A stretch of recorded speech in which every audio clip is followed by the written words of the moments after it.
இந்த உலகத்திலேயே எது மிக பெரிய சிக்கல் என்று ஒரு குழந்தையிடம் கேட்கப்பட்ட பொழுது நான் தான் அதை கேட்டேன். சவுதி அரேபியாவில் இருக்கக்கூடிய ஒரு பள்ளிக்கூடத்திற்கு பேச சென்றிருந்தேன். அந்த குழந்தைகள் புலம்பெயர்ந்த குழந்தைகள். புலம்பெயர்ந்த அந்த குழந்தைகள் மத்தியில் நான் பேசிக் கொண்டிருக்கிறேன். அப்பொழுது நான் சொன்னேன், இந்த உலகத்திலேயே எது மிக மிக சிரமமான காரியம் என்பது எது என்று கேட்டவுடன் கவிதா என்கின்ற பிள்ளை 7ஆம் வகுப்பு படிக்கக்கூடிய அந்த பிள்ளை தந்த பதில் நம் அனைவருக்குமான பதில். அவள் சொன்னால், thinking too small is the biggest problem of life என்று சொன்னாள். சிறியதாக நினைப்பதுதான், சிறியதாக எதையும் செய்வதுதான் மிகப்பெரிய பிரச்சனை என்று அந்த குழந்தை சொல்கிறாள். கலாம் சொல்கிறார், எது நம்முடைய வாழ்க்கையிலேயே குற்றம் என்றால் சிறிய இலக்குகள் எல்லாம் குற்றமுடையது என்று பேசுகிறார் கலாம். சரி, நான் இதை எப்படி உங்கள் மத்தியிலே நான் ஆணித்தரமாக இதை விளக்குவது? சிறிய விஷயங்கள் என்பது எது, பெரிய விஷயங்கள் என்பது எது, பெரிய விஷயங்களை சாதிப்பது என்பது எது? இந்த தெளிவு நமக்கு இருந்தால் கல்வி என்பதற்கான புள்ளி எங்கிருந்து தொடங்குகிறது என்பது நமக்கு புரிந்து போகும். நான் ஒரு கல்வியலாளர். கல்வி என்பதற்கான சிந்தனை என்ன என்று நான் யோசித்து பார்க்கிறேன். எது கல்வி? கலாமை எல்லோரும் கொண்டாடுகிறோம் இல்லையா? அவருடைய 2வது நினைவு நாளின் போது அவரை போலவே வேடமிட்டு குழந்தைகளை எல்லாம் அருகில் அணைக்க வைத்து ஒரு புகைப்படத்தை நீங்கள் இந்த பள்ளிக்கூடம் நடத்திய நிகழ்ச்சியில் பார்த்திருப்பீர்கள். கலாமுக்கு எதுங்க மரியாதை? கலாமுக்கு எதற்கு இவ்வளவு புகழ்? இப்போல்லாம் மேடைகளில் பேசக்கூடியவர்கள் நல்ல விஷயங்கள் ஏதேனும் சொன்னால் இது கலாம் சொன்னது என்று சொன்னால் உடனே கைத்தட்டல் கிடைக்கிறது. எல்லா விஷயங்களையும் கலாம் சொல்லலாம், அதற்கான தகுதி அவருக்கு இருக்கிறது என்று மனிதர்கள் அவர் மீது வைத்த நம்பிக்கைக்கு என்ன காரணம்? இதே போல்தான் எதை நல்ல விஷயங்கள் சொன்னாலும் இதை விவேகானந்தர் சொன்னார் என்றால் உடனே கைத்தட்டி விடுவார்கள். இந்த நம்பிக்கை அந்த தனி மனிதர்கள் பெறுவதற்கு பின்னால் என்ன இருக்கிறது என்று யோசித்து நான் பார்க்கிறேன். நான் இந்த 2 பேரை பற்றிய ஒரு குறிப்பை தருகிறேன். கலே, நீங்கள் இந்த கேள்வியை எழுப்பிக் கொள்ளுங்கள். அவர் இந்திய நாட்டினுடைய ஜனாதிபதியாக இருந்தார் என்பதற்காகவா? கலாம் என்றால் நீங்கள் கைத்தட்டுகிறீர்கள். பிரணாப் முகர்ஜி என்று சொன்னாலும் அதே கைத்தட்டல் வர வேண்டுமா இல்லையா? அவரும் தானே ஜனாதிபதியாக இருந்தார். பிரதிபா பாட்டீல் என்றால் கைத்தட்டல் வர வேண்டுமா இல்லையா? ஏன் வரமாட்டேன் என்கிறது? அப்படி என்றால் ஜனாதிபதியாக இருந்ததற்காக புகழ் பெற்றவர் இல்லை கலாம். ஒரு ஆசிரியராக இருந்து புகழ் பெற்றவரா? நாம் மிக தெளிவாக புரிந்து கொள்ள வேண்டும். நாம் வாழ்க்கையில் வாழக்கூடிய அந்த வாழ்வின் வினாடிகளில் ஏதோ ஒரு அசைவில் இந்த சமூகத்திற்கு உதவி செய்பவர்களாக இருந்து விடுகிறோம் என்றால் சமூகம் நம்முடைய பெயரை புகழோடு உச்சரிக்கும். அப்படி என்ன வேலையை கலாம் செய்தார்? கலாமனுடைய புகழுக்கு காரணம் என்ன என்று நானும் யோசித்து பார்க்கிறேன். அவருடைய ஒரு குழந்தைகளோடு கலந்துரையாடுகின்ற ஒன்று எனக்கு வாட்ஸ்அப்ல எனக்கு வீடியோவா வந்தது. என்கிட்ட அது இருக்கு. அவர் சொல்றாருங்க, நான் அதிகமாக மகிழ்ச்சி அடைந்த தருணங்கள் என்ன என்று நான் யோசித்து பார்க்கிறேன்னு பேசுறார். அவர் பேசுகின்ற பொழுது, நான் அணு விஞ்ஞானியாக இருந்தேன், அணு ஆயுதத்தை கண்டுபிடித்தேன், ஏவுகணைகளை விட்டேன், பிருத்திவி அக்னி என்று ஏவுகணைகளை விட்டேன், அது எல்லாம் எனக்கு மகிழ்ச்சி தான்.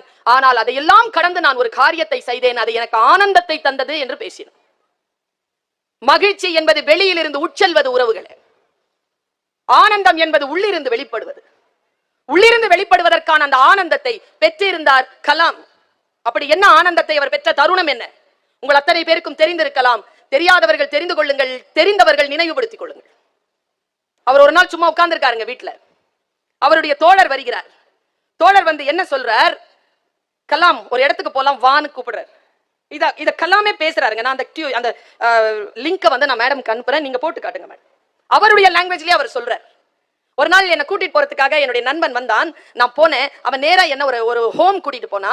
அந்த ஹோம்ல வந்து நிறைய பேர் போலியோ நோயால் பாதிக்கப்பட்டவர்கள். 7 வயது முதல் 15 வயது வரைக்குமான சிறுவர்களுக்கான ஹோம். அந்த குழந்தைகள் கஷ்டப்பட்டு இருக்கிறத பார்த்துட்டு அவன் என் நண்பன் ஒரே வார்த்தை என்னிடத்தில் சொன்னான், கலாம், இவங்களுக்கு 2 வேதனை. ஒண்ணு கால் இல்ல, அடுத்தது இவங்க ஒரு ஷூ போட்டிருக்காங்க பாரு, அது 3.5 கிலோ தூக்கிட்டு இவங்க நடக்கணும். உன் காலில் 1/2 கிலோக்கு மேல செருப்பு இருந்தாலே உன்னால போட முடியாது. இந்த குழந்தைகள் கால் இல்லாம 3.5 கிலோ ஷூவை போட்டுட்டு இருக்குதுங்க, ஏதாவது பண்ணு அப்படின்னு சொன்னார். நான் வீட்டுல போய் யோசிச்சேன். எல்லா ஏவுகணைகளையும் அனுப்புகின்ற பொழுது அதற்குள்ளாக செயற்கைக்கோள்களை வைத்து அனுப்புவது வழக்கம். அந்த செயற்கைக்கோள்களை வைத்து அனுப்புகின்ற பொழுது அமெரிக்கா 13 செயற்கைக்கோள்களை தான் வைக்க முடியும், ரஷ்யா 24 செயற்கைக்கோள்களை வைக்க முடியும். ஆனால் இந்தியா 124 செயற்கைக்கோள்களை வைத்து அந்த ஏவுகணையை அனுப்ப முடியும். அந்த ஏவுகணையை வடிவமைத்தவன் நான். அந்த லைட் மெட்டல் அதை நான் வடிவமைச்சேன். அந்த மெட்டலை வச்சுக்கிட்டு லெபார்டரியில உட்கார்ந்து இந்த கேலிபர் மெஷினை செய்யறதுக்கு முடியுமான்னு யோசிச்சேன். அந்த ஏவுகணையை அனுப்பக்கூடிய அந்த மெட்டலை வச்சுட்டு போலியோவுக்கான கேலிபர் ஷூவை நான் செய்ய வேண்டும் என்று உட்கார்ந்தேன். 3.5 கிலோ எடை உடைய அந்த ஷூவை 300 கிராமில் செய்து முடித்தேன். அப்பொழுதுதான் நான் ஆனந்தத்தின் உச்சத்திற்கு போனேன் என்று சொன்னார். நான் யோசித்து பார்க்கிறேன், இதுதான் கலாமை நாம் கொண்டாடுவதற்கு காரணம். ஒரு மனிதனுடைய இருப்பினால் 4 பேருக்கு நல்லது நடக்கிறதா, அவன் இந்த உலகத்தில் கொண்டாடத்தக்கவனாக இருக்கிறான். அத்தகைய பிள்ளைகளை உருவாக்குவதற்கான கல்வி சூழல் இருக்கிறதா என்றை மட்டும் பார்த்துக் கொள்ளுங்க.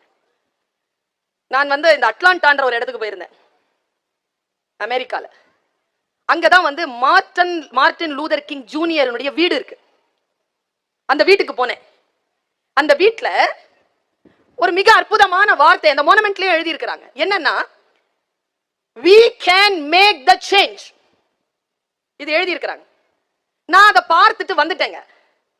வந்ததற்கு பிறகு பல வருஷத்துக்கு அப்புறமா ஒபாமாங்கிறவர்ல, இப்போ பிரைம் மினிஸ்டர் பிரசிடென்டா இருந்தாரு அமெரிக்காவுக்கு, ட்ரம்ப் சாருக்கு முன்னால இருந்தாரு. அவர் 2வது முறையாக ஜெயிக்கின்ற பொழுது இந்த மேடையில நின்று அவர் தேங்க் கிவிங் லெக்சர் கொடுக்கிறாரு. நான் இந்த மாதிரி யாராவது பெரியவர்கள் லெக்சர் கொடுக்கும்போது அதை கேட்பேன். எதுக்குன்னா மேட்டருக்காக கேட்க மாட்டேன், இந்த பாடி லாங்குவேஜ்காகவும் அவங்களுடைய ப்ரொனன்சியேஷனுக்காகவும் அவங்களுடைய ஸ்டைலுக்காகவுமே அதை கேட்பேன். ப்ரொஃபஷனல் நோட்ஸ்னு வச்சுக்கோங்களேன், அது பார்ப்பேன் நான். அன்னைக்கு ஒபாமா பேசிட்டே இருக்கும்போது we can make the change. ஐயே, இது எங்கேயோ நம்ம பார்த்திருக்கோமே, எங்கேயோ பார்த்திருக்கோமேன்னு யோசிக்கிறேன். உடனே பக்கத்துல இருக்கிறவர் சொன்னாரு, அது நெல்சன் மண்டேலா எழுதி இருக்கிறாருங்கன்ட்டு ஒரு புக்கு கூட கொடுத்தாரு. ஓ, இது நெல்சன் மண்டேலா சொன்னாரா? இல்லையே, இது மார்ட்டின் லூதர் கிங் சொன்னதாச்சே. பாருங்க, ஒபாமாவுக்கு வந்தது நெல்சன் மண்டேலா கிட்ட இருந்து. நெல்சன் மண்டேலா கிட்ட இருந்து யாருக்கு வந்தது? நெல்சன் மண்டேலாவுக்கு மார்ட்டின் லூதர் கிட்ட இருந்து வந்திருக்கு. மார்ட்டின் லூதர் கிங்குக்கு யார் சொல்லியிருப்பா? இது எனக்கு ஒரு யோசனை. பார்த்தா அந்த அவருடைய ரூம்ல பெரிய படம் மாட்டி இருக்குங்க, நம்ம தேசப்பிதா காந்தியடிகள். காந்தியடிகள் தாங்க அது மார்ட்டின் லூதர் கிங்குக்கு சொல்லியிருக்காரு.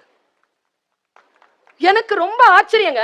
மார்ட்டின் லூதர் கிங் ஜூனியர் காந்தியடிகளிடமிருந்து இந்த சொல்லை பெற்றிருக்கிறார். பாருங்க, பரம்பரையாக இருக்கக்கூடிய ஒன்று இன்னைக்கு கரண்ட் சினாரியோல 2வது முறை அந்த ஒபாமா ஜெயிக்கிறதுக்கு காரணமா இருக்கிற ஒற்றை சொல், அது நம் தேசத்திலிருந்து போயிருக்கிறது.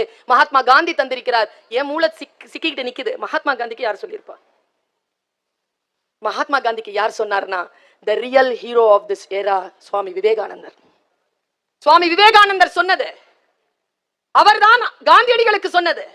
நீங்கள் யோசிச்சு பாருங்க, ஒற்றை சொல் நம்முடைய வாழ்க்கையை மாற்றும். சிந்தனை பூர்வமாக அந்த சொல்லை நாம் சந்திக்கின்ற பொழுது வாழ்க்கையில் சில மாற்றங்கள் நிகழ்கின்றன. கார்ல் மார்க்ஸ் இறந்து போனான்.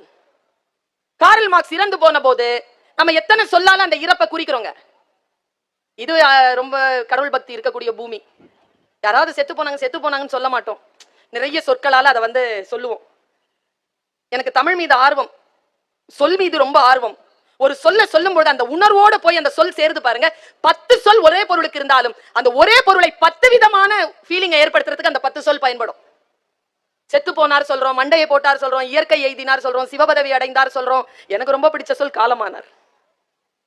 He becomes time. என்ன சொல்லுங்க அது? காலமானார் எனக்கு ரொம்ப பிடிக்கும். இங்கிலீஷ்ல பாஸ்ட் அவே தான் இருக்கு, எங்க போனான்னு தமிழ் தான் சொல்லுது, இயற்கை எய்தினார். அது எனக்கு பிடிக்கும், இயற்கை எய்துதல் ரொம்ப பிடிக்கும். எல்லா சொல்லையும் தூக்கி சாப்பிடுற சொல்ல ஏங்கல்ஸ் சொன்னான். ஏங்கல்ஸ் அவனுடைய தோழன், கார்ல் மார்க்ஸுடைய தோழன். ஏங்கல்ஸ் சொன்னான், ஒரு பத்திரிகையில எழுதுறான், இன்று காலை இவ்வளவு மணி அளவில் என் தோழன் கார்ல் மார்க்ஸ் சிந்திப்பதை நிறுத்தி கொண்டான். சிந்திப்பதை நிறுத்திக் கொள்ளுதல் தான் மரணம். நான் யோசிச்சு பாக்குறேங்க, நம் குழந்தைகள் இருக்கிறாங்க, நம்ம எல்லாருக்கும் பெற்றோர்கள் தானே பேரு.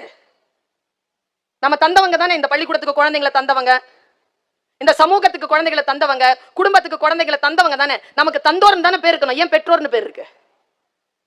நாம ஒன்னும் தரல, குழந்தைகளை நாம் தரவில்லை. வல்ல இறைவனின் பேரருளாலும் இயற்கையினுடைய பெரும் கொடையாலும் குழந்தை என்கின்ற வரத்தை பெற்றவர்கள் நாம். அதனால் நமக்கு பெற்றோர் என்று பெயர். யோசித்து பார்த்தால் ஆசிரியர்கள் குழந்தைகளுக்கு எதுவும் சொல்லி தந்துவிட முடியாது.